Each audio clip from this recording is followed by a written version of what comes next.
ইউসাব্বিহু লিল্লাহি মা ফিস সামাওয়াতি ওয়া মা ফিল আরদ।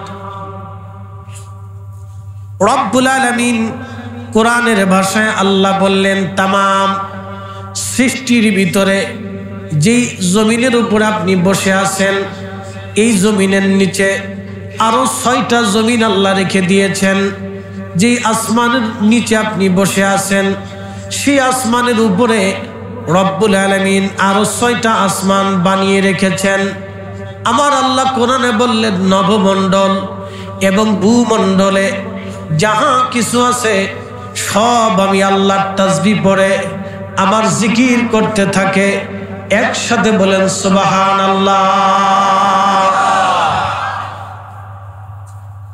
রব্বুল আলামিন মহাগ্রন্থ পবিত্র কুরআনুল কারীমের ভিতরে আল্লাহ বললেন, ফাইদা কাদাইতুমুস সালাতা ফাযকুরুল্লাহা কিয়ামান ওয়া কুউদান ওয়া আলা যুনুবিকুম। ও বান্দা, নামাজ শেষ করেছ, তুমি ভেবো না তোমার কাজ শেষ, নামাজ শেষ হয়ে গেছে। তুমি মনে করো না তোমার কাজ শেষ হয়ে গেল। আল্লাহ বলেন, নামাজ শেষ, ফাযকুরুল্লাহ, তুমি আমি আল্লাহ জিকির করো, আমার তাসবিহ পড়তে থাকো। কেমনে পড়বা? কিয়ামা, দাঁড়িয়ে আসো, দাঁড়িয়ে দাঁড়িয়ে পড়ো। অকুউদা, তুমি বসে আসো, বসে বসে করো। ওয়া আলা যুনুবিকুম, তুমি শুয়ে আসো, শুয়ে শুয়ে আমি আল্লাহর তাসবিহ পড়ো, জিকির করো। আমরা এইখানে আজ বসে আছি, এটাও আল্লাহর জিকির। আমরা যে এই মাহফিল শেষ করার পরে রব্বে কারিমের দরবারে হাত বাড়াবো, হাত বাড়াই আমরা বলবো, রব্বানা, হে আমাদের রব, যালামনা আনফুসানা, আমরা আমাদের নফসের সাথে জুলুম করে ফেলেছি। এরপর আল্লাহকে বলবো, রব্বানা, ও আমাদের রব, লা তুজিগ কুলুবানা বাদা ইয হাদাইতানা, আমাদের অন্তরকে আপনি পরিবর্তন করে দিয়েন না। হেদায়েত যখন আপনি আমাদেরকে দিলেন, ঈমান যখন আপনি আমাদেরকে দিলেন, ঈমান দেওয়ার পরে আল্লাহ আপনি আমাদেরকে বেঈমান বানিয়ে দেন না। প্রশ্ন রাখতে পারেন ফরিদি সাহেব, ঈমান আনার পরে মানুষ আবার কেমনে বেঈমান হয়ে যায়? হ্যাঁ, ঈমান আনার পরেও অনেকে বেঈমান হয়ে কবরে চলে যায়, আবার অনেকেই ঈমান নিয়ে কবরে চলে যায়। সবাই কিন্তু ঈমান নিয়ে কবরে যেতে পারে না। এখানে দেখবেন বহু আছে, অনেকে মাদ্রাসায় লেখাপড়া করে, শেষ পর্যন্ত মাদ্রাসা ছেড়ে দিয়ে সে একেবারে ঈমান আমল হারা হয়ে যায়।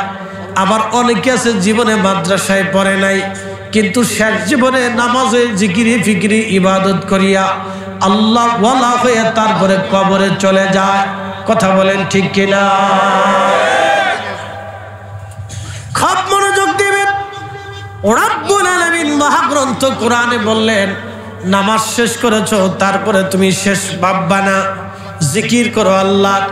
দাঁড়িয়ে আছো, দাঁড়িয়ে করো। বসে আছো, বসে বসে করো। শুয়ে আছো, শুয়ে শুয়ে করো। ভালো করে শুনবেন, নামাজ আল্লাহর জিকির। আমরা এইখানে এখন বসে বসে কোরআন হাদিসের আলোচনা শুনছি, এটাও আল্লাহ পাকের জিকির। এরপর আমরা দুরূদ শরীফ পড়ব, আল্লাহুম্মা সাল্লি আলা সাইয়্যিদিনা মাওলানা মুহাম্মদ। দুরূদ শরীফ যখন পড়ব তখন আমরা বলতেছি, আল্লাহুম্মা, হে আল্লাহ, সাল্লি আলা সাইয়্যিদিনা মাওলানা মুহাম্মদ, আমার পক্ষ থেকে আপনি সালাত এবং সালাম পাঠিয়ে দেন সাইয়্যিদিনা, যিনি আমাদের সর্দার, আমাদের শিরতাজ, মাওলানা, যিনি আমাদের অভিভাবক দুনিয়া এবং আখিরাতের, মুহাম্মদ, তিনার নাম মুহাম্মদ, ওয়া আলা আলে, এবং আপনি দুরূদ পাঠান তার উপরে, তিনার আহলে বাইতের উপরে, নবীজির উপরে, নবীজির কন্যা ফাতেমার উপরে, নবীজির আরও যে কন্যাগণ ছিলেন এবং ছেলেগণ ছিলেন, নবীজির বিবিগণ ছিলেন, নবীজির ভাই ছিলেন, নবীজির আহল ছিলেন, নবীজির আত্মীয় স্বজন ছিলেন, আল্লাহ তাদের উপরও আমাদের পক্ষ থেকে সালাতু সালাম পাঠান। একবার জোরে বলা যাবে কে মারহাবা? ভালো করে বুঝেন। তাহলে দুরূদ শরীফ পড়ার আগে শুরু করলাম আল্লাহুম্মা দিয়া, হে আল্লাহ, আল্লাহকে ডাক দিয়ে শুরু করলাম। এর অর্থ হলো দুরুদের ভিতরেও আল্লাহর জিকির। মোনাজাতে হাত বাড়াইয়া বললাম রব্বানা আতিনা ফিদ দুনিয়া, আল্লাহ আমাদের দোয়াকে কবুল করে নেন। রব্বানা ফাগফির লানা যুনুবানা ওয়া কাফির আন্না সাইয়্যাতিনা, আল্লাহ হে আমাদের রব, আমরা গুনাহ করে ফেলেছি, আপনি মাফ করে দেন। তাহলে মুনাজাতে আমরা জিকির করলাম কার? আল্লাহ।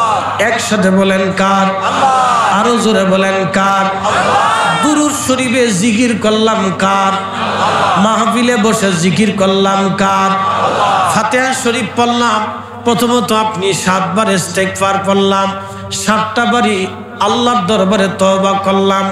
আস্তাগফিরুল্লাহ রাব্বি মিন কুল্লি যামবি ওয়া আতুবু ইলাইহি, আল্লাহ আমি আমার যাবতীয় গুনাহ নিয়ে তোমার কাছে আমি তওবা করতেছি, আল্লাহ তুমি আমার তওবা কবুল করে নাও। 7 বার আল্লাহর দরবারে ইস্তেগফার করলাম। এরপরে সূরা ফাতিহা পড়লাম। বলেন তো সূরা ফাতিহা কার কালাম? আল্লাহ। এরপরে আমরা 3 বার সূরা 10 বার সূরা ইখলাস পড়লাম। বলেন তো সূরা ইখলাস কার কালাম? আল্লাহ। তাহলে এখানে আল্লাহর জিকির আছে না নাই? আস্তে বলবেন না, জোরে বলেন আছে না নাই? ফাতিহা পড়ার পরে আমরা দোয়া শুরু করলাম। বলেন তো এই দোয়ার ভিতরে আল্লাহর জিকির আছে না নাই? এখন যারা বেদাত তালাশ করে পায়, বোঝা গেল আসলেই শয়তানের দালাল। বলেন মুনাজাত কি বেদাত না ইবাদত? আরো জোরে, জোর হয় না কেন? জোরসে বলেন। শ্বশুর বাড়ির দেশ, নির্বাচন আগে করাই দিয়ে যায়। তাহলে দোয়া ইবাদত। নামাজের পরে শুরু করেন ইবাদত, মাহফিলের পরে শেষ শুরু করেন ইবাদত, ফাতিহা শরীফ পরে দোয়া করেন ইবাদত, মিলাদ শরীফ পরে দোয়া করেন ইবাদত। একবার জোরে বলবেন কি মারহাবা? আমি ভাবলাম শুধু বাংলাদেশে মনে হয় মিলাদ হয়। না না ভাইজান, আমি কয়েকদিন আগে মালয়েশিয়া মাহফিলে গেলাম। মালয়েশিয়ার কুয়ালালামপুর কেপং মাহফিল শেষ করার পরের দিন আমি চলে গেলাম মালাক্কা। একটা প্রদেশ আছে মালাক্কা, সাগরের প্রণালী আছে। এই সাগরের ভিতরে একটা ছোট্ট দ্বীপ আছে। এই দ্বীপের নাম হচ্ছে পোলাও বুসার। এই দ্বীপের ভিতর আল্লাহর একজন মহান ওলি ঘুমিয়ে আছেন, তার নাম সুলতানুল আরিফিন হযরত ইসমাইল বগদাদি আল হাসানি ওয়াল হুসাইনি রহিমাহুল্লাহ।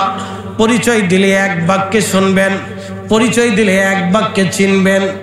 আমাদের জমিনে আমরা যারা বড় পীর হিসেবে চিনি, কাদেরিয়া তরিকার প্রবর্তক হযরতে গাউসে জামান হযরতে মহিউদ্দিন আব্দুল কাদের জিলানী রহমাতুল্লাহ আলাইহি, তিনার সুযোগ্য কলিজার টুকরা সন্তান।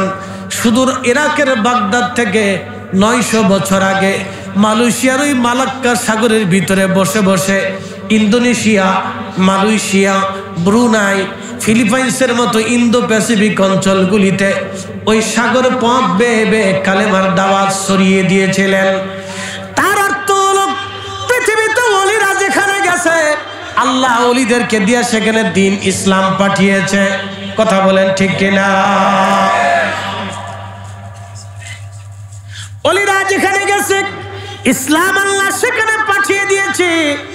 শরীয়তপুরবাসী ভালো করে শুনে যাবেন, আল্লাহু আকবার, ভালো করে শুনে যাবেন। ওইখানে আমি দ্বীপের ভিতরে গেলাম, জোহরের নামাজ পড়ার আগে ঢুকলাম, নামাজ পড়তে যাব, আজান হবে। দেখলাম আজান দেওয়ার আগে মুয়াজ্জিন সাহেব যিনি ছিলেন তিনি কোরআন শরীফ তেলাওয়াত করতেছেন। কোরআন তেলাওয়াত করার পরে আজান দেওয়ার আগে তিনি দুরূদ শরীফ পড়তেছেন মাইকে। দুরূদ শরীফ শেষ হলো, তিনি আজান শুরু করলেন। আজান শেষ হয়ে যাওয়ার পরে আমরা সুন্নত পড়লাম। সুন্নত পড়ার পরে নামাজে দাঁড়ানো হলো। ওনারা শাফিঈ মাযহাবের মানুষ, আমরা হানাফি মাযহাবের মানুষ। শাফিঈ, আমরা হানাফি। নামাজ শেষ করার পরে ওই দ্বীপের ওই মসজিদের ইমাম, যে মসজিদটা 900 বছর আগে নির্মাণ করা হয়েছিল, সেই মসজিদের ইমাম সাহেব ওই দ্বীপের ভিতরে নামাজ শুরু করলেন। নামাজ শেষ করার পরে তিনি দোয়া করলেন। শুধু বেদাতের ধাক্কা ধাক্কি বাংলাদেশে। কি কথা কর না কে? শুধু বেদাতের ধাক্কা ধাক্কি বাংলাদেশে। নামাজের পরে দোয়া করলেন, নামাজ শেষ হয়ে যাওয়ার পরে উনি মিলাদ শরীফ শুরু করলেন, দাঁড়িয়ে কিয়াম করলেন। শুধু বেদাতের ধাক্কা ধাক্কি বাংলাদেশে। আমরা শুধু মনে করলাম বাংলাদেশে বুঝি মিলাদ আছে না। পৃথিবীর বহু জায়গা আল্লাহর নবীর দরুদ ও সালাম এখনো চলতেছে, গততেও চলেছে, আগামীতেও চলবে, কখনো বন্ধ হবে না। কথা বলেন ঠিক কিনা? ফতোয়া যত দেন কাজ হবে না, ফতোয়া যত মারেন কাজ হবে না। এটা চলবে, এটা চলবেই, মুসলমানদের ঘরে ঘরে চলবে না। এই কিছুদিনের জন্য হয়তো কেউ ভাববে যেটা মনে হয় বন্ধ হয়ে গেছে, না আবার দেখবেন চালু হয়ে গেছে। বলে কে চালু করবে? যে একজন শাহজালালই যথেষ্ট। কি কথা কর না কেন? বাংলাদেশে মুসলমান আছে কত? 18 কোটি। তো 18 কোটি মুসলমান দিয়ে কি হয়েছে বাংলাদেশে? উল্লেখযোগ্য ইসলামের কি হয়েছে বলে? আমরা 18 কোটি মুসলমান, 85% মুসলমান, 15% হিন্দুরে আমরা কালেমা বুঝাইলে পারলাম না। আবার বুঝেন, 85% মুসলমানে 15% হিন্দুকে কালেমা বুঝাইতে পারি নাই, ইসলাম বুঝাইতে পারি নাই। সেই দিন শাহজালালি আমানি মুজাররিদি হিসাবে বাংলাদেশে 1% ছিল না। সেই দিন তিনি কালেমা বুঝাইলেন। খাজা বাবা আজমেরি ভারত উপমহাদেশে এখন 75 কোটি মুসলমান, 75 কোটি মুসলমান, 150 কোটি হিন্দুকে আমরা কালেমা বুঝাইতে পারি নাই। সেই দিন খাজা বাবা আজমেরি 91 লক্ষ মানুষকে কালেমা শিখিয়েছিল। কথা বলেন ঠিক না? তো খাজা বাবা আজমেরি একা যা করেছে, 75 কোটি মুসলমান আমরা তা পারি নাই। তো হ্যাডাম দেখেন না, বিরাট বড় ফাঁকরি মাথাইতে ভাইবেন না বুজুর্গ সেজে গেছেন। ও সাতার বুজুর্গ জানি, আমরা ভালো করে চিনি। 50 লক্ষ মানুষ প্রত্যেক দিন যদি 2 রাকাত করে নফল নামাজ পড়ে, বাকি 2 রাকাত আমি বাদ দিলাম। মাগরিবের 2 রাকাত পড়লো, এশার 2 রাকাত বাদ দিলাম, জোহরের 2 রাকাত বাদ দিলাম, মাগরিবের 2 রাকাত নফল নামাজ আমি ধরলাম। 50 লক্ষ মানুষ যদি 2 রাকাত করে নফল নামাজ পড়ে, আপনি বলেন তো তাহলে কত রাকাত হলো? 1 কোটি রাকাত হলো। একসাথে জোরে বলবেন আল্লাহু আকবার। এখন বলেন, এই 1 কোটি রাকাতের নফল নামাজের নেকি আমার হুজুর কেবলার আমল নামায় যায় কি যায় না? আসতে হলো কেন? জোরে বলেন। আমার হুজুর কেবলার মর্যাদা বাড়ে না কমে? শুধু এইখানে শেষ না, এই 1 কোটি রাকাত নফল নামাজের সওয়াব আমাদের যত জাকের ভাইরা কবরে চলে গেছে, বোনেরা কবরে চলে গেছে, তাদের আমল নামায় যায় কি যায় না? ভালো করে বুঝে যান। ছেলে মরে গেছে, বাবা মরে গেছে, ছেলে বাবার কবরের পাশে যায় না। বলে কেন যায় না? হয়তো বিদেশে চলে গেছে, না হয় ব্যবসা বাণিজ্য করে, আর না হয় কাজের চাপে, সংসারিক ঝামেলায় বাবার কবরের পাশে যাওয়ার সুযোগ হয় না, মায়ের কবরের পাশে দাঁড়ানোর সুযোগ হয় না। নাতিরা ভুলে গেল, ছেলে ভুলে গেল, মেয়ে ভুলে গেল, গ্রামের মানুষ ভুলে গেল, বন্ধু বান্ধব ভুলে গেল, কিন্তু তরিকা আপনারে ভুলে না। ঠিক কিনা? হাত উঁচু করে বলেন ঠিক কিনা? তরিকা আপনাকে ভুলে নাই। পরিসংখ্যান বুঝে যাবেন। অনেকে জিজ্ঞাসা করে, ভাই আটটুসি যায় পাইছো কি? আমার 14 পুরুষে যা পাইছি তোমার 14 পুরুষে তা পাই না। অনেকে জিজ্ঞা, তুমি আটটুসি যে কি পাইছো? তা আপনি বলবেন, আমি 14 পুরুষে যা পাইছি আমার 14 পুরুষে তা পান নাই। আমি এটাই পাইছি, যেটা পাইছি আপনারা ব্যাখ্যা করে বুঝাইতে পারবো না। এখন শুধু এতটুকুনি পাইছি, প্রত্যেক দিন আমাদের আমল নামাতে মিনিমাম হলো 1 কোটি নফল নামাজের নেকি যোগ হইতেছে। এখানে শেষ না, আরো আপনাকে বোঝাই। 50 লক্ষ মানুষ যদি প্রত্যেক দিন একবার ফাতিহা শরীফ পড়ে, আমি 2 বার বাদ দিলাম, একবারও যদি ফাতিহা শরীফ পড়ে, তাহলে আপনি বলেন তো প্রত্যেক ফাতিহাতে কয় খতম কোরআনের নেকি আছে? 4 খতম কোরআনের নেকি আছে। তো 4 খতম যদি কোরআনের নেকি হয়, তাহলে 50 লক্ষ মানুষ যদি 4 খতম করে পড়ে, তাহলে কত কোটি হলো? 2 কোটি খতম। একসাথে জোরে বলবেন কি মারহাবা। এখন বলেন সবাই মিলে কোরআন শরীফ পড়া 2 কোটি খতম দিতে কত বছর দরকার হবে? বহু বছর। আপনার 14 পুরুষও পড়ে পড়ে শেষ করতে পারবে না। কি কথা ঠিক আছে না? 2 কোটি কোরআনের খতমের নেকি প্রত্যেক দিন এই মুরিদের মাধ্যম দিয়া আমার হুজুর কেবলার আমলনামাতে যোগ হইতেছে। কথা বলেন ঠিক কিনা? শুধু হুজুর কেবলা গেল না ভাই, খুব মনোযোগ দিয়া শোনেন। যত জাকের আজকে সন্ধ্যার আগেও মারা গেছে, আজকে সন্ধ্যার সময় যত জাকের ফাতিহা পড়েছে, নফল নামাজ পড়েছে, তত জাকেরের ফাতিহা এবং নফল নামাজের নেকি প্রত্যেক মরহুম মরহুমা জাকের ভাই বোনদের কবরে আমল নামায় যোগ হইয়া গেছে। একসাথে জোরে বলবেন আল্লাহু আকবার। না আরো জোরে বলেন আল্লাহু আকবার। তাহলে আল্লাহর ওলির বাড়ি যে জিতছেন না ঠকছেন? আরো জোরে। জোর হয় না কেন? জোরে বলে। টাকা দিয়ে কি এটা পাওয়া যাবে? টাকা দিয়ে কি আপনি এত ফাতিহা কিনতে পারবেন? টাকা দিয়ে কি এত নফল নামাজ কেনা যাবে? টাকা দিয়ে কি এত কোরআন খতম পাওয়া যাবে? তার মানে বোঝা গেল হাতে মরলেও লাখ, বাঁচলেও লাখ। কথা বলেন না কেন? ঠিক কিনা? এই জন্য তরিকা যারা ছেড়ে দেয় এদের মতো বুকা আল্লাহর দুনিয়াতে আর কেউ নাই। বদনসিব 40 বছরও পায় না, কপাল ফোড়া 40 বছরও পায় না। তার মানে কপাল ফোড়া তরিকার জন্য আসে নাই, কপাল ফোড়াই ছিল মালের জন্য। খুব ভালো করে শুনবেন, ভালো করে বুঝে যাবেন হাজিরিন। তরিকা বুঝতে হবে আপনাকে। কেন আপনি আল্লাহর ওলির কাছে মুরিদ হবেন? কেন আপনি এসেছেন? পরিসংখ্যান আমি মাত্র 2টা শিখাইলাম। 1 নম্বর নফল। প্রত্যেক দিন 50 লক্ষ জাকির যদি 2 রাকাত নফল নামাজ পড়ে মিনিমাম 1 কোটি হলো। আর প্রত্যেক দিন জাকির না যদি একবার ফাতিহা শরীফ পড়ে তাহলে মিনিমাম 2 কোটি খতমের নেকি আমল নামায় গেল। এইভাবে যদি প্রত্যেক দিন যায় তাহলে বছরে 365 দিন হয়ে গেল। 365 দিনে 2 কোটি দিয়া গুণ দিয়া দেখেন। 365 রে আপনি 1 কোটি দিয়া গুণ দিয়া দেখেন কি পরিমাণে নেক আমল নামায় আমার হুজুর কেবলার আমল নামায় জমা হয়। শুধু হুজুর কেবলার আমল নামায় জমা হয় না, দাদা পীরের আমল নামায় জমা হয়। শুধু ওনার আমল নামায় যায় না, শামসুবি সৈয়দ ওয়াজেদ আলী মেহেদি বেগের আমল নামায় যায়।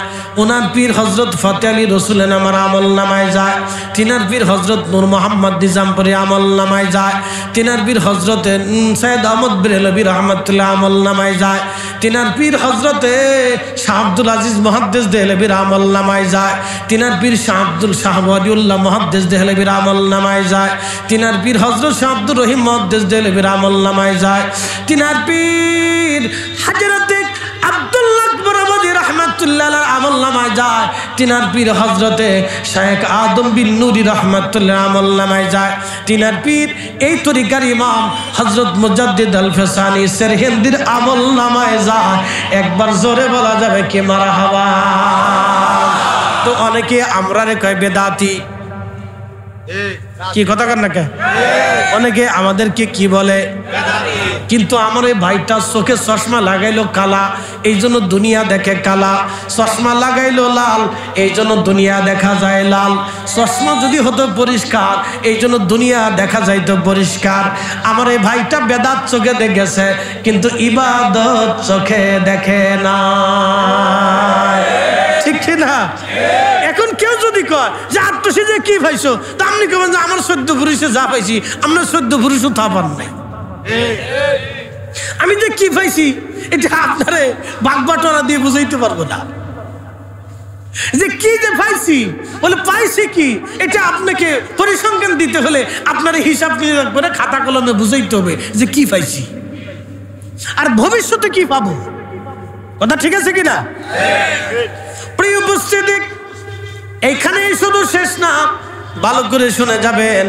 আল্লাহর নবী বলেন আমার উম্মতেরা তোমরা শুনে নাও, একজন লোক যদি নামাজ না পড়ে তুমি যদি তার নামাজ পড়াও তাহলে তার নামাজ হোক বা না হোক তোমার আমল নামায় নামাজের নেকি দিয়ে দেওয়া হবে। তোমার একজন রোজাদারকে তুমি যদি ইফতার করাও, তার রোজা হোক বা না হোক, তাহলে তোমার আমল নামাতে একটা কবুল রোজার নেকি লিখে দেওয়া হবে।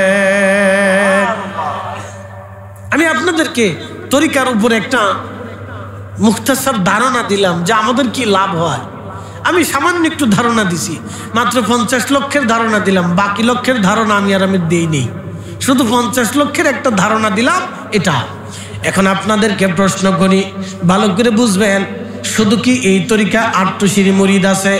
এনায়েতপুরের আছে না নাই?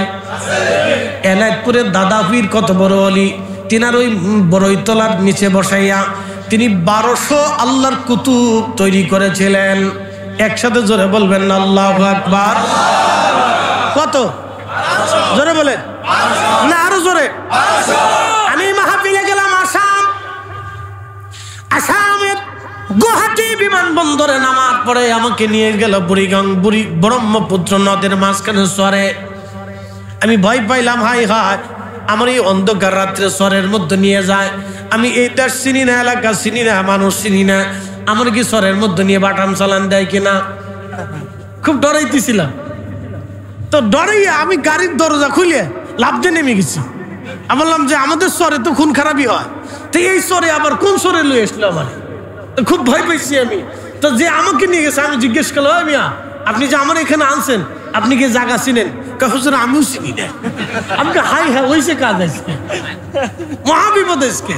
গাড়ি থেকে নামার পরে ওরা চিন্তা করছে যে হুজুর তো ডরাইছে, বলতেছে হুজুর মাফ করবেন, আপনি ভয় পায়েন না, আপনার মাহফিলে লইতেছি। আমি বললাম না, মাহফিল কমিটির লোক আগে আনান, যদি আসার পরে যদি দেখি ওরা মাহফিল কমিটির, কারণ মাহফিল কমিটির লোক তো বোঝা যায়, পোশাক আশাক হইলে এই কিছু কাঠ মাঠ থাকে, টুপি টাপি থাকে, বাউচক্কর দেখলে বোঝা যায় যে মাহফিল কমিটির লোক। তাই বলে ওরা যদি আসে তাহলে আমি বিশ্বাস করবো না, তোমার বিশ্বাস করার কায়দা নাই। তো গেলাম সেইখানে মাহফিলে, যাওয়ার পরে সেখানে দেখি দাদা হুজুরের মুরিদ। একসাথে বলবেন আল্লাহু আকবার। না হয় না, আরো জোরে। আপনারা শুনলে আশ্চর্য হবেন, খাজা এনায়েতপুরী রাহমাতুল্লাহ আলাইহি একা ওই জামানাতে আসামের প্রায় 26 লক্ষ মানুষকে কালেমা পড়ে দাদা হুজুর মুসলমান বানিয়েছিলেন। হয় না, আরো জোরে বলেন। না না, আরো জোরে জোরে জোরে জোরে জোরে জোরে জোরে জোরে জোরে জোরে জোরে। আমাদের এই তরিকার ইসলামের খেদমত আছে না নাই? কথা বল না কেন, আছে না নাই? কিন্তু আমরা তো ঢাক ঢোল পিটে দেখাই না, আমরা তো ঢোল পিটে দেখাই না, রাস্তা বন্ধ করে দেখাই না।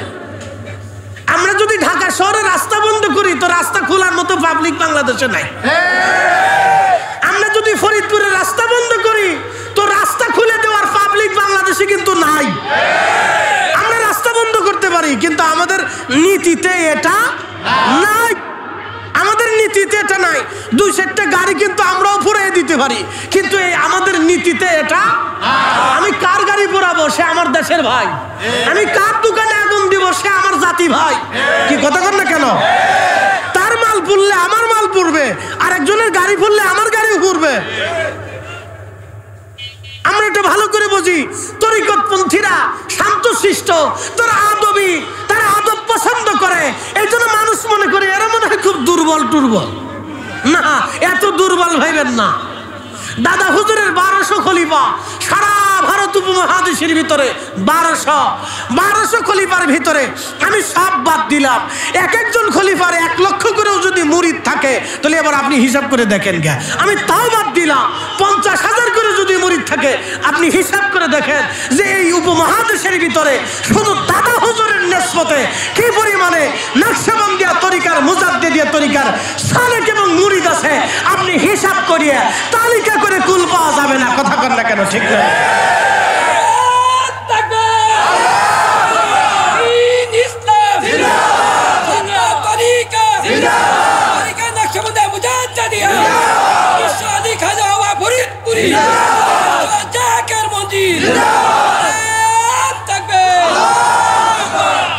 আমরা এখানে তো হুজুর কেবলার কিছু মুরিদ আইছি, 10% আইছি, 90% আসে নাই। শরীয়তপুরের 10% আইছে, 90% আসে নাই। কি কথা হয় না আপনার বিষয়ে? কয় পার্সেন্ট আইছে? 10% আইছে, 90% আসেন নাই। শুধু আটটুসির 90% এখনো আসে নাই। চন্দ্রপাড়ার আছে, কি কথা কন না কে? এনায়তপুরের আছে, আছে না নাই? আরো আছে।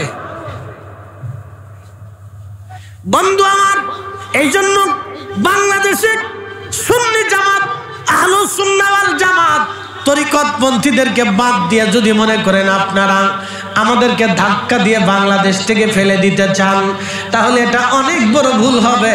কেউ যদি মনে করেন যে আমরা ক্ষমতায় আসলে বাংলাদেশের কোনো দরবার আর মাজার রাখবো না, আপনারা শুনে নেন, স্বপ্ন দেখবেন কিন্তু ক্ষমতা পাবেন না। কষ্ট হইতেছে আপনাদের? ঠান্ডা মাথায় দিলাম, খুব ঠান্ডা মাথায় দিলাম। সারা বছর খালি কইছে তোমরা আটটুসি হিন্দু যাই কে, ওখানে আমরা দেখি ওনে যদি জিগে তোমরা মন্দিরে যাও কে, পূজার মন্দিরে তোমরা যাও কে, কি কথা কন না কে? আমার পীরের বাড়ি হিন্দু যাবে না, যাবে না কেন? হিন্দু মানুষ না, কি কথা কন না কেন? হিন্দুর কি দেশে অধিকার আছে না? বৌদ্ধর অধিকার আছে না? খ্রিস্টানের আছে না?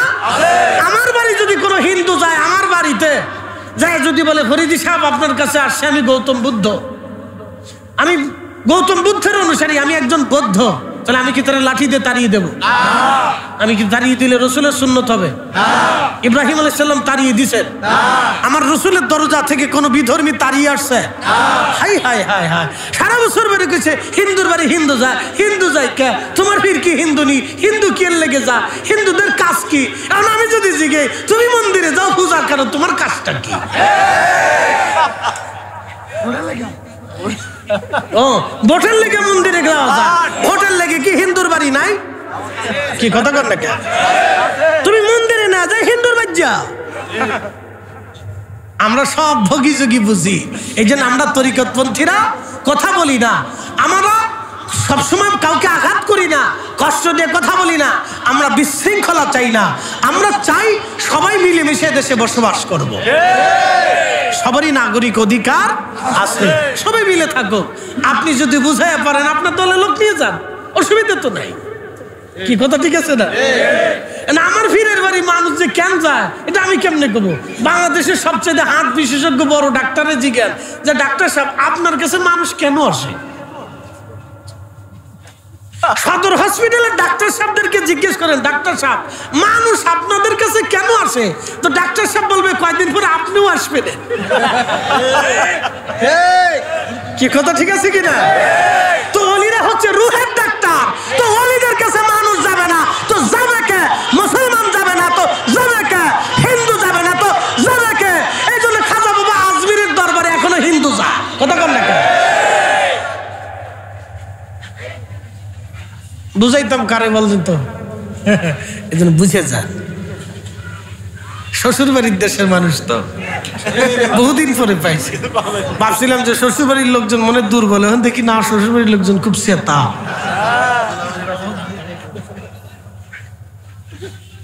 খুব মনোযোগ দিবেন, একটা কথা মনে রাখবেন, হিসাব পরিসংখ্যান আপনাদেরকে দিয়ে যায়।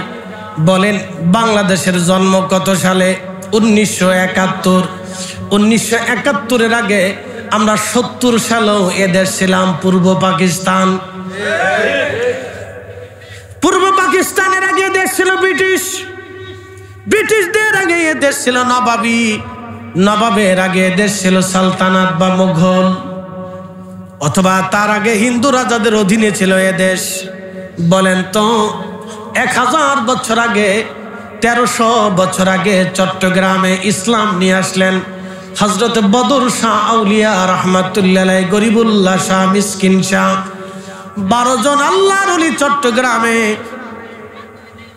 1300 বছর আগে, 1200 বছর আগে তারা এসেছিলেন। তার 100 বছর আগে আমাদের এই সিলসিলার একজন ইমাম হযরত বাইজিদ বুস্তামি রহমাতুল্লাহ আলাইহি চট্টগ্রামে এসেছিলেন বাইজিদ থানায়। সেই বাইজিদ বুস্তামির দরগা এখনো আছে, প্রত্যেক বছর সেই মাহফিলে আমি উপস্থিত থাকি, আমি যাই। ওই কমিটি আমাদের দাওয়াত করে, ফরিদি সাহেব আপনি আসবেন, প্রত্যেক বছর আমাদের জন্য একটা শিডিউল আপনি ফাঁকা রাখবেন, এই দরগার মাহফিলে মানুষ আপনাকে ভালোবাসে। আমিও যাই। বলে কেন যান? আমি যাই ওই যে আমাদের সিলসিলার তরিকার ইমাম বাইজিদ বুস্তামি রহমতুল্লাহ আলাইহি, তিনার মুরিদ আবুল হাসান খেরকানি, আবু আলিফ আহমদি তুসি, এরপরে আস্তে আস্তে হজরতে খাজা বাহাউদ্দিন নকশবন্দ বুখারী, তারপরে আস্তে আস্তে হজরত খাজা বাকিবিল্লাহ, এরপরে মুজাদ্দিদ আল ফাসানি হয়ে আমাদের এই সিলসিলা। একসাথে বলবেন না মারহাবা? এই জন্য ওনার দরগায় চট্টগ্রামে প্রত্যেক বছর আমি মাহফিলে তারা দাওয়াত দিলে আমি সুযোগ সুবিধা কেটে সেটে হলেও আমি ওখানে যাওয়ার চেষ্টা করি, আমার সিলসিলার টানে।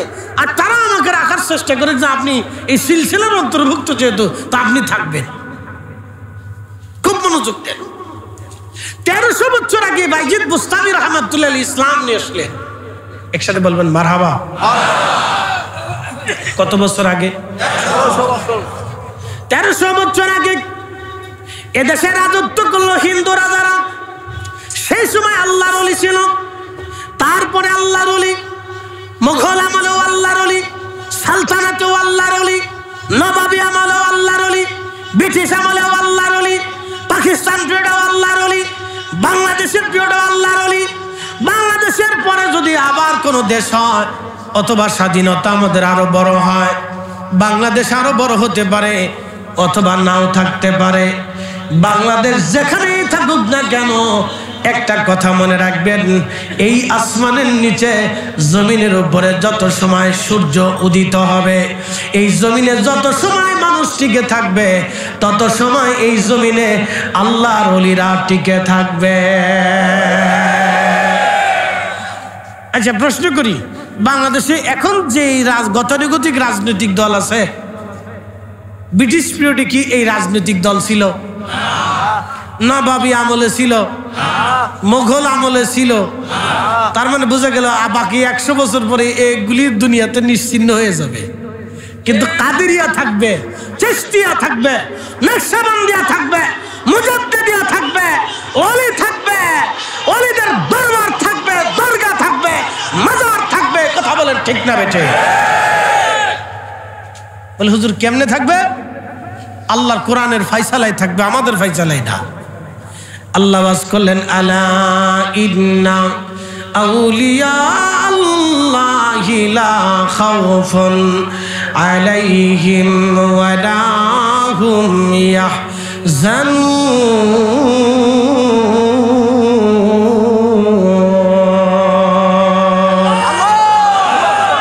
মাকালের ফল দেখতে ভালো, উপরে লাল নীল ভিতরে কালো। চিনছেন তো মাকালের ফল? মাকালের ফল দেখতে ভালো, উপরে লাল নীল ভিতরে কালো। ওরে সারা জীবন এমনি গেল দয়াল, সারা জীবন এমনি গেল, খাইতে আমরা পারলাম না। যার ভিতরে নাই রসুলের প্রেম, তার সাথে ভাব কইর না। যার ভিতরে নাই রসুলের প্রেম, তার সাথে ভাব রাইখো না। রব্বুল আলামিন মহাগ্রন্থ পবিত্র কোরআনে আল্লাহ বলেন, আলা ইন্না আউলিয়া আল্লাহি লা খাউফ। সাবধান, আমার ওলিদের কোনো ভয় নাই। ওয়ালা হুম ইয়াহজানুন, তাদের কোনো চিন্তাও নাই। একসাথে বলবেন মারহাবা। কাদের ভয় নাই? জোরে বলেন, আরো জোরে বলেন। কোরআন শরীফ কিয়ামত পর্যন্ত টিকবে কি টিকবে না? আল্লাহ আছে না নাই? ছিল কি ছিল না? আগামীতেও থাকবে কি থাকবে না? যদি আল্লাহর জমানে বিশ্বাসী হন, তাহলে মনে রাখবেন কিয়ামত পর্যন্ত জমিনে আল্লাহর ওলিরা টিকে থাকবে। ইমাম মাহদী পর্যন্ত জমিনে আল্লাহর ওলিরা টিকে থাকবে। আর আল্লাহর ওলিরা যতদিন পর্যন্ত টিকে থাকবে, ততদিন পর্যন্ত এই জমিনে আহলে সুন্নাত ওয়াল জামাত টিকে থাকবে। সব শেষ হয়ে যাবে, কিন্তু আল্লাহর ওলিরা টিকে থাকবে। প্রশ্ন করবেন কোন দলিলে? আমি বলবো আল্লাহর কালামের দলিলে। আল্লাহ বললেন আল্লাযীনা আমানু ওয়া কানু ইয়াত্তাকুনা লাহুমুল বুশরা ফিল হায়াতিদ দুনিয়া ওয়া ফিল আখিরাহ। আল্লাযীনা আমানু ঈমানে যারা বলিয়ান, ওয়া কানু ইয়াত্তাকুন এবং তদনুযায়ী যারা মুত্তাকি হয়েছে, আমার রব আমার আল্লাহ বললেন লাহুমুল বুশরা ফিদ দুনিয়া ওয়া ফিল আখিরাহ। দুনিয়াতেও তাদের জন্য সুসংবাদ, আখিরাতেও তাদের জন্য সুসংবাদ। একবার জোরে বলা যাবে কি মারহাবা।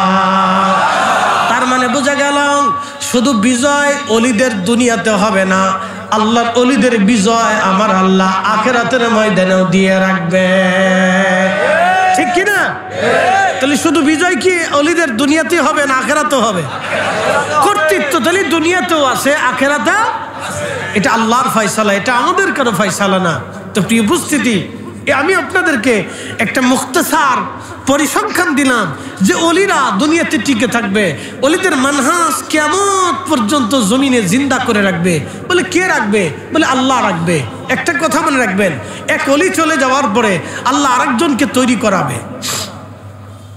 কিয়ামত পর্যন্ত এরকম তৈরি হতে থাকবে, কিয়ামত পর্যন্ত তৈরি হতে থাকবে।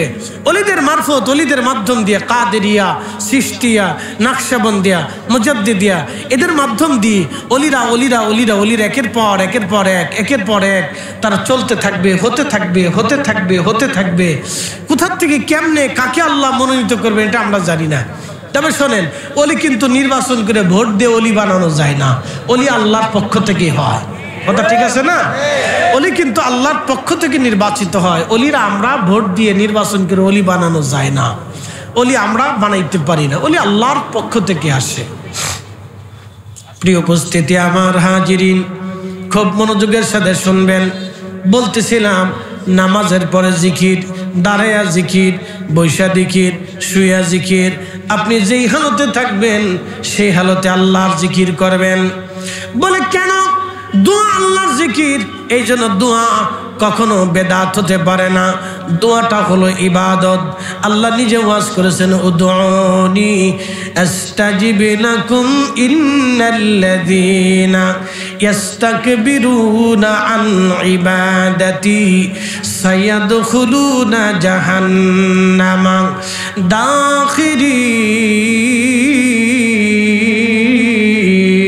দাখিরিন।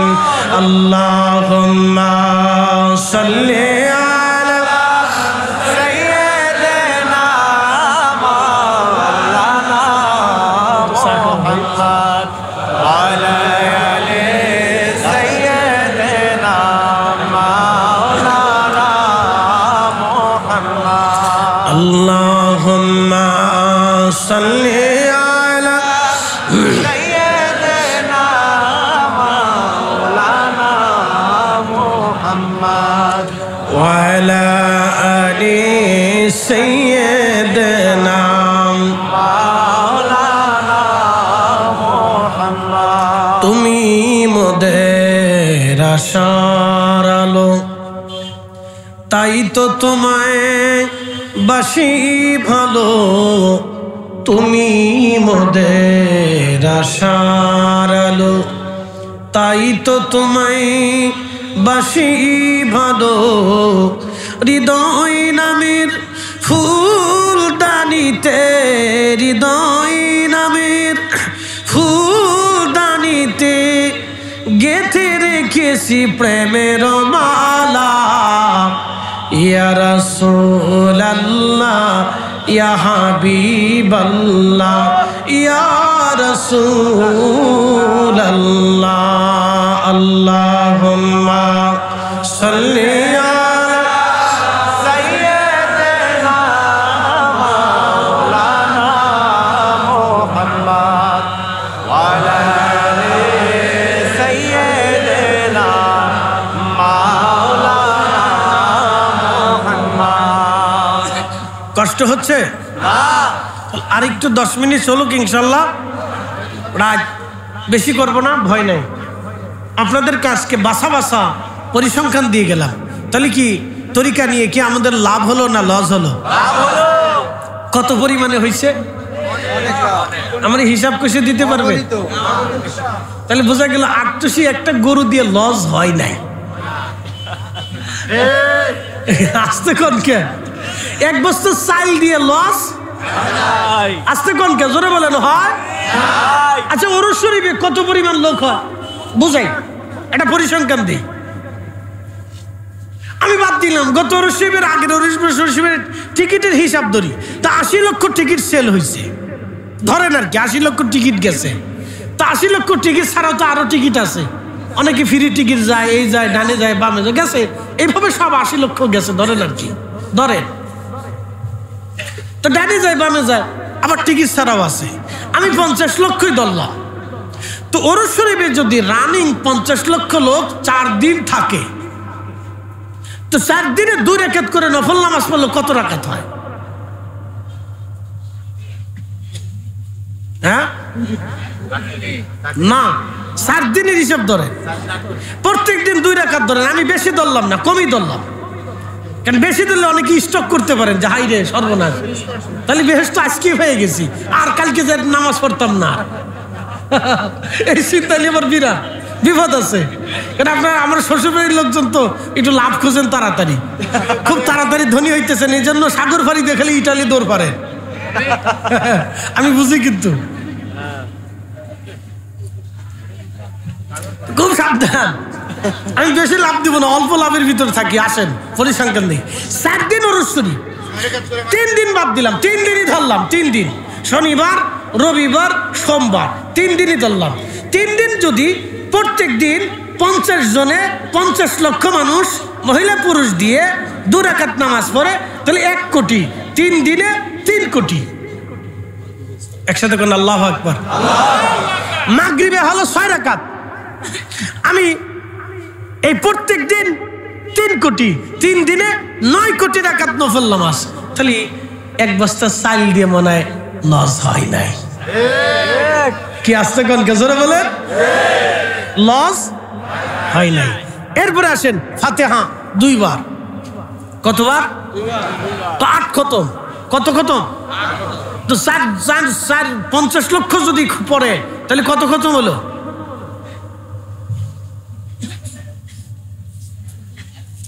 50 লক্ষ মানুষ যদি 2 কোটি খতম প্রত্যেক দিন 2 বার দেয়, তাহলে 4 কোটি খতম। 4 কোটি খতম যদি প্রত্যেক দিনে হয়, তাহলে আপনি 8 কোটি খতম ধরেন। 8 কোটি খতম, 8 কোটি খতম যদি প্রত্যেক দিনে হয়, তাহলে 3 দিন 23 24 কোটি কোরআনের খতম ওরস শরীফ থেকে তাম পৃথিবীর জাকেরদের আমল নামায় বকশিশ করা হয়। তার মানে বোঝা গেল আপনি 1 বস্তা চাল দিয়ে লস করেন নাই। কথা কর না কেন? ঠিক কিনা? লস হয়েছে? আসলে তো মৌলানা আব্দুল সুবহান সাহেব গেলে অনেকে বেজার হয়ে যায়, ধর সুবহান সাহেব আজকে আসছে, 2 দিন পরে আসলেও তো পারত। এই চিন্তা মগজেও যেন কখনো না আসে। সাবধান করে বলে দিয়ে যাচ্ছি, প্রিয় শরীয়তপুরবাসী, আমার শ্বশুর বাড়ির দেশের মানুষ, বেশি আগে গেলে তাহলে একবারে বেশি আত্মীয়তা হয়ে গেলে আমার বিরাট বিপদ। এদিকে আর আমি যাব না। খুব মনোযোগ দিয়ে শুনে যান। বলতেছিলাম, এবার আসেন কেন এইগুলির প্রতি আপনাদেরকে উদ্বুদ্ধ করলাম? প্রশ্ন রাখতে পারেন, ফরিদি সাহেব আপনি কেন আমাদেরকে নফলের দিকে উদ্বুদ্ধ করে দিলেন? একটা মাসালা মনে রেখে যাবেন, শুধু ফরজ নামাজ দিয়ে আল্লাহর ওলি হওয়া যায় না। আসছে কোন কেন জোরে বলেন? শুধু ফরজ দিয়ে ওলি হওয়া যায় না। আমি শ্বশুর বাড়িতে আসলাম, আমি তো বিয়ে করছি শর্ত দিয়ে, আমার স্ত্রীকে দেলমোহর দিলাম, বিয়ে করলাম তো আপনাদের এলাকায় শর্ত দিয়া। এখন প্রশ্ন, শ্বশুর বাড়ি থেকে আমাকে পাঞ্জাবি দিল, জুব্বা দিল, কাপড় দিল, আর তারা নাতি নাতকুরদেরকে মাঝে মধ্যে গিফট হাদিয়াটা দিয়ে আমার জন্য পাঠায়। এখন প্রশ্ন রাখবেন, আমি তো বিয়ে করেছিলাম শর্ত দিয়া, বিয়ের সময় তো কথাবার্তা ছিল না আমারে বছরে বছরে হাদিয়া তোহফা দিতে হবে, মাঝে মধ্যে মাছ পাঠাইতে হবে, মাঝে মধ্যে আমার ছেলে মেয়েদের জন্য কাপড় চোপড় পাঠাইতে হবে, আর বছর শেষে ঈদের সময় আসলে আমার জন্য জুব্বার কাপড় পাঠাইতে হবে। এমন শর্ত দিয়ে তারা আমি বিয়ে করি নাই, কিন্তু আমার শ্বশুর বাড়ি শরীয়তপুরের মানুষ আমাকে কেন দেয়? এর অর্থ হলো হাদিয়া দিলে মোহাব্বত বাড়ে। হাদিয়া দিলে কি বাড়ে? মোহাব্বত। তো নফল নামাজ হলো আল্লাহর হাদিয়া। একসাথে কোন আল্লাহু আকবার। নফল ইবাদত কার হাদিয়া? জোরে বলেন, আরো জোরে। যত নফল দিবেন তত আল্লাহর নৈকট্য আসতে থাকবে। এই নফলকে আমাদের দেশের ভাইরা বানাইছে বেদাত। এই ফতোয়া মানা যাবে না? না, হাত উঁচা করে বলেন মানা যাবে। এই নফল চলবে, কত কম না কেন, ঠিক কিনা? ঘরে ঘরে মিলাদ চলবে, চলবে কিনা? আরো জোরে। কোরআন খতম, দুয়া, ফাতিহা, নফল নামাজ, মিলাদ মাহফিল, জিকির জলসা, কোরআন খতম, ফাতিহা অনুষ্ঠান। আরো জোরে। জোর হয় না কেন? জোরসে বলো, আরো জোরে বলে। কোন দলিলে? এবার কোরআন থেকে বুঝে যান, আল্লাহর কোরআন থেকে বুঝে যান। আল্লাহ ওয়াজ করছে,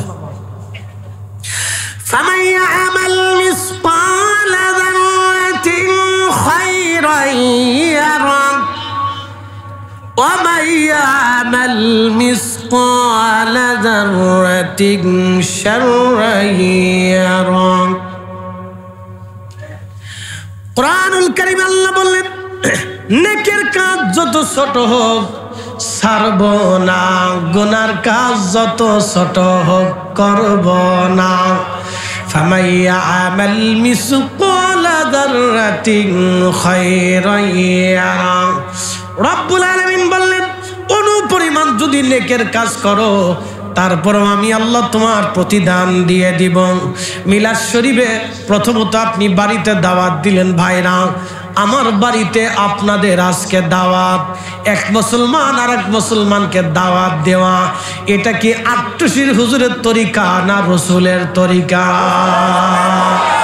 তাহলে নবীর তরিকা আপনি এক মুসলমান হয়ে আর এক মুসলমানকে দাওয়াত দিচ্ছেন। নবীর তরিকে দাওয়াত দিলেন, মুসলমান আপনার বাড়িতে গেল, বাড়িতে যাওয়ার পরে ইমাম সাহেব হুজুর কোরআন শরীফ থেকে তেলাওয়াত শুরু করলেন। কোরআনের প্রত্যেক হরফে 10 নেকি। একসাথে কোন মারহাবা। কত নেকি? 10। প্রত্যেক হরফে 10টা নেকি আপনার আমলনামায় আসলো। ইমাম সাহেব হুজুর কোরআন শরীফ তেলাওয়াত শুরু করলেন, এরপরে দুরূদ শরীফ পড়া শুরু হয়ে গেল।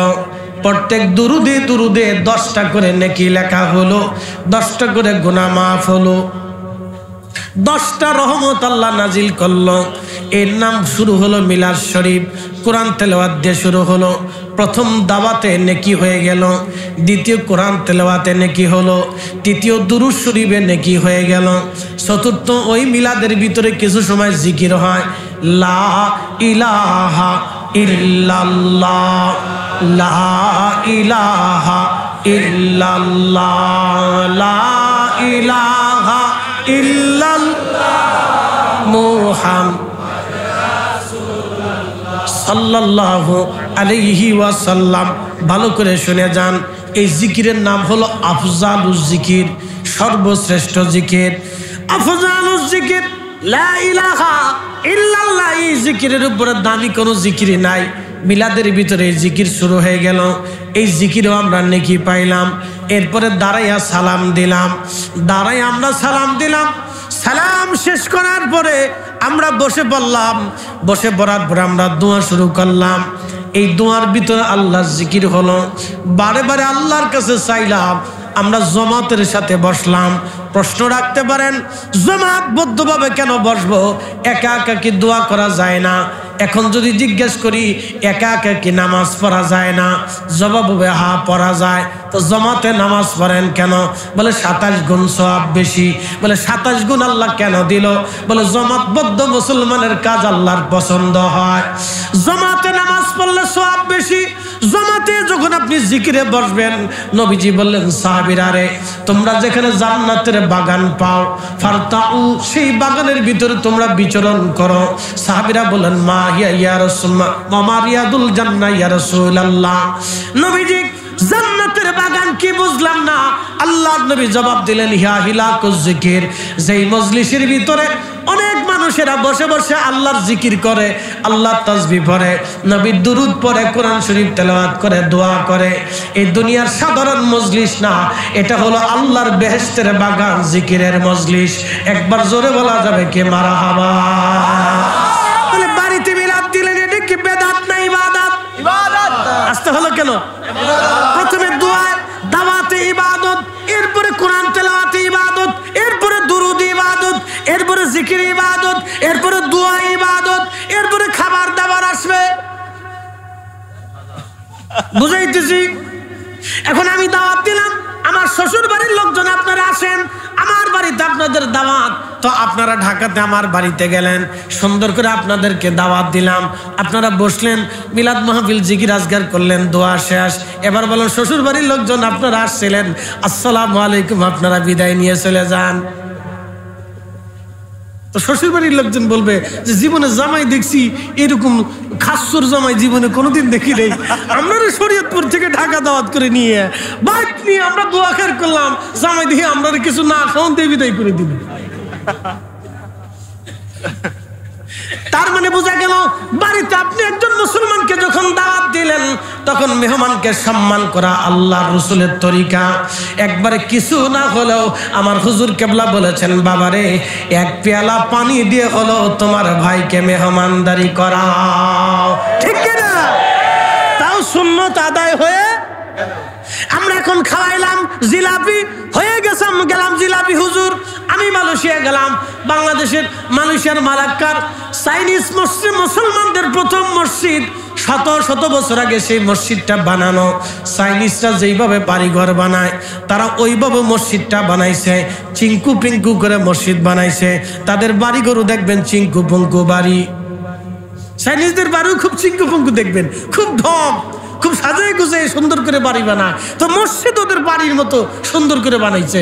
তো ওই মসজিদ দেখতে গেলাম, চিন্তা করলাম চাইনিজদের মসজিদ দেখে আসি। তো যাওয়ার পরে গেলাম, নামাজ কালাম পড়লাম। নামাজ পড়ার পরে দেখি বড় বড় ডেকসি। জিজ্ঞেস করলাম ডেকসি কেন? হুজুর এই প্রত্যেক নামাজের পরে বা অথবা প্রত্যেক জুমার দিনে এরা মানুষদেরকে খুব সুন্দর করে খাওয়ায়, যারা নামাজ আসে তাদেরকে মেহমানদারি করে। আমি বললাম হারে, আমাদের দেশে আগে ছোটকালে আমরা যখন মসজিদে যাইতাম তো এলাকার মানুষ সিন্নি পাকাইয়া, মিষ্টি পাকাইয়া, অরিজিনাল দুধ, এখন তো অরিজিনাল দুধ পাওয়াটা বড় মুশকিল হয়ে যায়। আমরা ঢাকা শহরে চিন্তা করি দুধ খাই না বুড়িগঙ্গার পানি খাই, আল্লাহ জানে।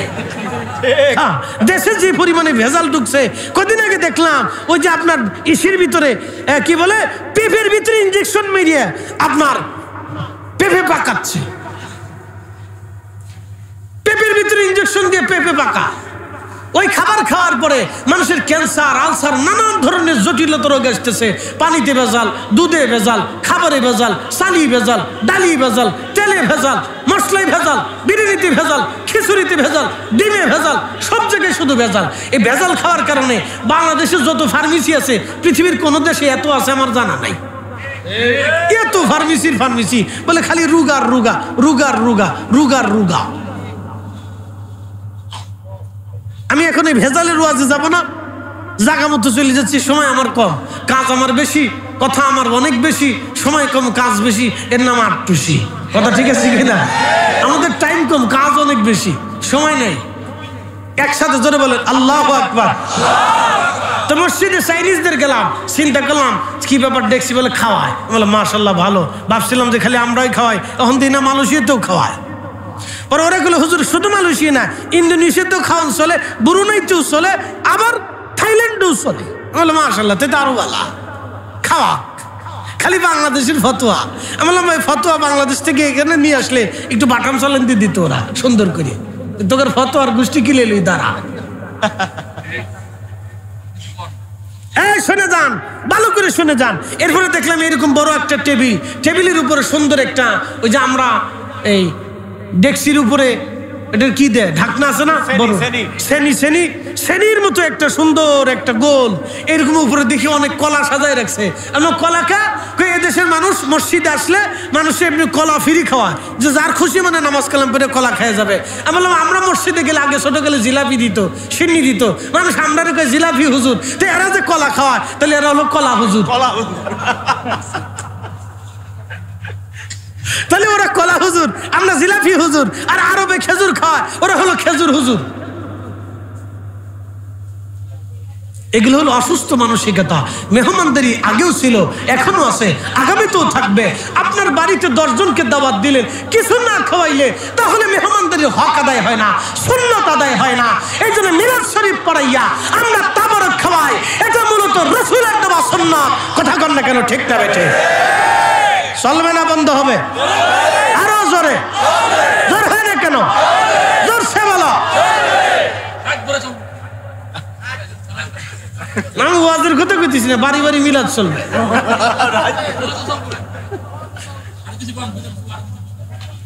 তাহলে মিলাদ শরীফে কি বুঝলাম? 1 নম্বরে দাওয়াতে সওয়াব, 2 নম্বর কোরআন তেলাওয়াতে সওয়াব, 3 নম্বরে দুরুদে সওয়াব, 4 নম্বর জিকিরে সওয়াব, 5 নম্বরে দুআয় সওয়াব, 6 নম্বরে খাওয়ানো সওয়াব। এত সওয়াব পাওয়ার পরেও আপনি খালি বেদাত চোখে দেখলেন, ইবাদত চোখে দেখলেন না, তার মানে বোঝা গেল আপনার চোখে অনেক সমস্যা। চোখের ডাক্তার দেখা।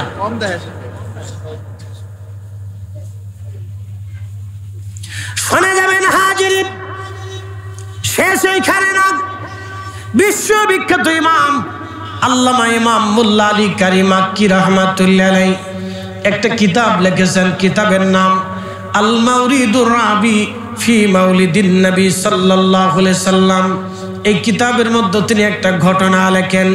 ভারত উপমহাদেশের একজন আল্লাহর ওলি ছিলেন, তার নাম খাজা মাহমুদ বাহদাবানী নকশবন্দি রাহমাতুল্লাহ আলাইহি। নকশবন্দি তরিকার উজ্জ্বল নক্ষত্র ছিলেন খাজা মাহমুদ বাহদাবানী নকশবন্দি। তিনি ওই জমানার সুলতানুল আরিফিন ছিলেন। ওই জমানার সুলতানুল আরিফিন অনেক বড় বড় আল্লাহর ওলি ছিলেন। মোল্লা আলী কারির মতো বিশ্ববিখ্যাত মুহাদ্দিস এবং ওই জমানার মুজাদ্দিদ, তিনার নাম লেখার আগে বলে লিখেছিলেন সুলতানুল আরিফিন। আরিফদের সুলতান, আল্লাহ ওয়ালাদের সুলতান হযরতে মাহমুদ বাহদাবানী নকশবন্দি অনেক বড় বুজুর্গ। তো ওনার খানকাতে সম্রাট হুমায়ুন তার প্রধান উজির বৈরাম বেগরে পাঠিয়ে বললেন, বৈরাম আপনি একটু যান হুজুরের দরবারে, যে আপনি হুজুরকে বলেন হুজুর যেন আমার রাজ দরবারে এসে আমার জন্য দোয়া করে যায়, যেন আমার বিপদ আপদ দূরীভূত হয়ে যায়। হযরতে মাহমুদ বাহদাবানী নকশবন্দি রাহমাতুল্লাহ আলাইহির কাছে চলে গেলেন বৈরাম যে অনুনয় বিনয় করে বললেন, হুজুর বাদশাহ দাওয়াত করেছেন রাজ দরবারে, আপনি একটা বার বাদশার দাওয়াত আপনি কবুল করে নেন। তখন মাহমুদ বাহদাবানী নকশবন্দি জবাব দিলেন, হে বৈরাম তোমার বাদশাকে বলো আমি মাহমুদ বাহদাবানী নকশবন্দি দুনিয়ার কোন রাজা বাদশার রাজ দরবারে দাওয়াত কবুল করি না, কোন রাজ দরবারে আমি দাওয়াত নেই না। একবার জোরে বলা যাবে কি মারহাবা? না আসতে হয়ে গেল না? জোরে বলেন। এই আমার দিকে তাকান, আমার দিকে তাকান। এই যে আমাদের দেশে মাঝে মধ্যে রাষ্ট্রীয়ভাবে ইফতার পার্টি হয়, রাষ্ট্রীয়ভাবে ইফতার মাহফিল হয়। আচ্ছা বলেন, খুব গদগদ গদগদ করে ইফতার গিলতেছে, খুব গদগদ গদগদ করে ইফতার গিলে রাষ্ট্রীয় ইফতার মাহফিল। ওই শেরাটন হোটেলে, ওই তারপরে আর কি মরাটন হোটেলে, নাম দিছে মরাটন হোটেল। তো এই মরাটন হোটেলে দামি ইফতার পার্টি হয় রাষ্ট্রীয়ভাবে, বড় বড় রাষ্ট্রের প্রধানরা যে গদগদ করে খাচ্ছে। টাকা কোথার থেকে আসে? টাকা কি জিবরাইল আলাইহিস সালাম দিয়ে যায়? এ টাকা জনগণের টাকা। আসছে কোনকে জোরে বলে? কাদের টাকা? জনগণের টাকা, আমার আপনার টাকা। জনগণের টাকায় বিরাট গদগদ গদগদ করে ইফতার খাচ্ছে।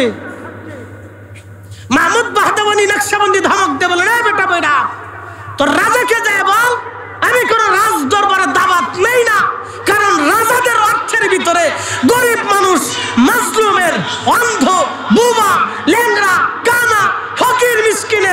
অর্থ তাদের অর্থের সাথে লেগে থাকে, তাদের অর্থের সাথে গরিব মিসকিনের রক্ত লেগে থাকে, মাজলুমের রক্ত লেগে থাকে। যা তোর বাচ্চাকে যা বল আমি কোনো রাজ দরবারে দাওয়াত নেই না। একসাথে করেন আল্লাহু আকবার। এই হিসাব করলে বহু হুজুর ধরা পড়ে যাবে কিয়ামতের ময়দানে, বহু হুজুর ধরা পড়ে যাবে। খালি ধরা একবারে বাটাম চালানের ধরা পড়ে যাবে। এই হিসাব যদি কিয়ামতের ময়দানে আল্লাহ করে, আরে রাষ্ট্রের টাকার ভিতর গরিব ফকির মিসকিনের হক ছিল। তোমরা শেরাটন হোটেলে গদগদ করে ইফতার খাইছো, ঠিক একই সময়ে তোমার দেশের ভিতরে বহু ফকির মিসকিনরা শুধু মুড়ি সবাই ইফতার করছিল। কি ঠিক আসছে কোন জোরে বলে? মুড়ি দিয়ে হাতলা খিচুড়ি দিয়ে ইফতার করেছিল। তোমরা শেরাটনে হোটেলে খুব ভালো মন্দ খেয়েছিল, হিসাব বুঝাই দিয়ে যাও,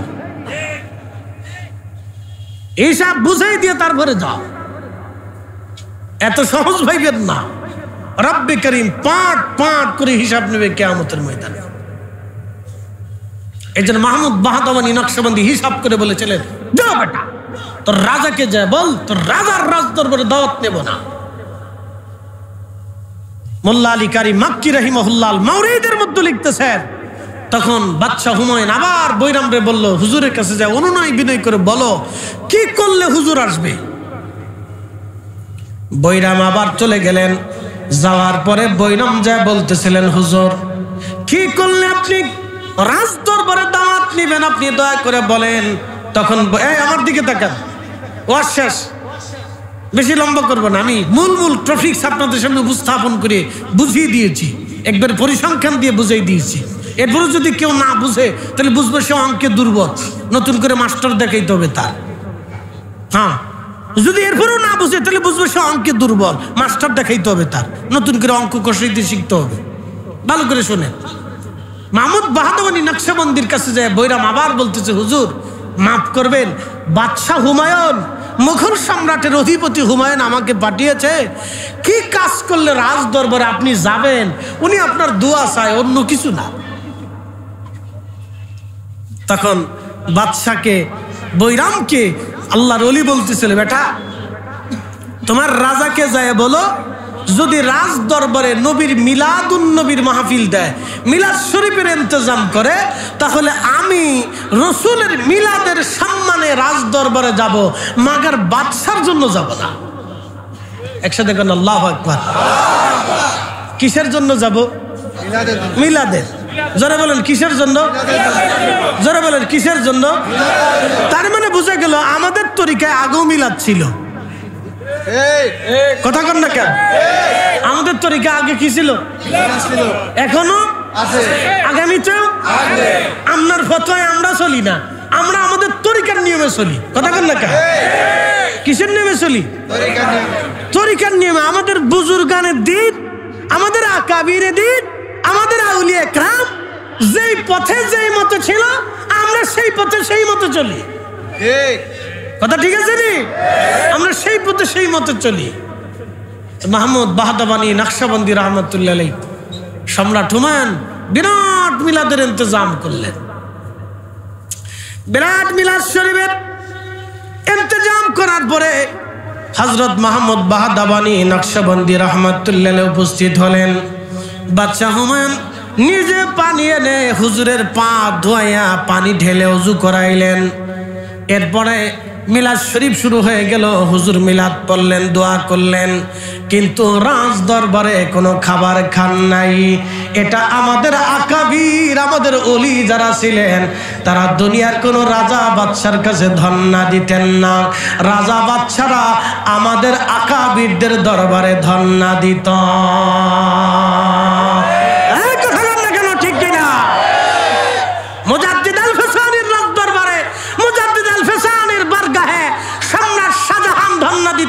সম্রাট জাহাঙ্গীর ধন্না দিত, সম্রাট আলমগীর ধন্না দিত, আল্লাহর ওলিদের দরবারে, খাজা গরিবে নওয়াজের দরবারে, বরিদ উপমহাদেশে যত সুলতানরা এসেছিল তারা ধন্না দিয়েছিল।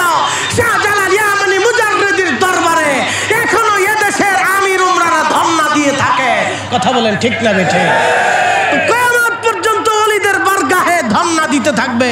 কোন ওলিরা কোন রাজা বাদশার কাছে ধন্না দেয় না, ওলিরা আল্লাহর দরজাতে ধন্না দেয়, ওলিরা রাসূল কারীমের বারগাহে ধন্না দেয়, ওলিরা পৃথিবীর আর কারো দরবারে দরগাহে বারগাহে ধন্না দেয় না, ওলিরা আল্লাহ রাসূলের বারগাহে ধন্না দেয় এবং আল্লাহর আরশে মুআল্লার দিকে তাকিয়ে থাকে।